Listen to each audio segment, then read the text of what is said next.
Peningkatan pencemaran udara juga terjadi di Palembang, Sumatera Selatan. Dari pengukuran alat pemantau kualitas udara milik Dinas Lingkungan Hidup dan Pertanahan Sumatera Selatan, indeks standar pencemaran udara atau ISPU di Kota Palembang masih dalam kategori baik di angka 36. Namun dari 7 indikator pengukuran ISPU, komponen nitrogen dioksida atau NO2 mendominasi. NO2 yang mempengaruhi kualitas udara berasal dari asap kendaraan bermotor. Peningkatan polutan terjadi terutama pada sore hari. Sementara di Ogan Ilir, indeks ISPU lebih tinggi di angka 59 atau kategori sedang. Pencemaran udara didominasi komponen partikular 2,5 mikrometer yang berasal dari asap kebakaran lahan di wilayah itu dalam beberapa hari terakhir.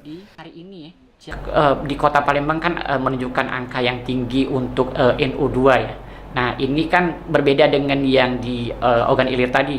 Ogan Ilir angka ISPU-nya yang tertinggi adalah PM2,5. Nah, NO2 ini penyebabnya diakibatkan banyaknya kendaraan yang lalu lalang pada saat jam-jam sibuk, terutama jam 4 sore ya. Sebagaimana kita lihat di fluktuasi data harian, jam tertinggi di pukul 4 sore, angka NO2 itu menunjukkan angka maksimal. Selain di Palembang dan Ogan Ilir, pemantauan kualitas udara juga dilakukan di daerah rawan kebakaran lahan, seperti Kabupaten Ogan Komering Ilir dan Banyuasin.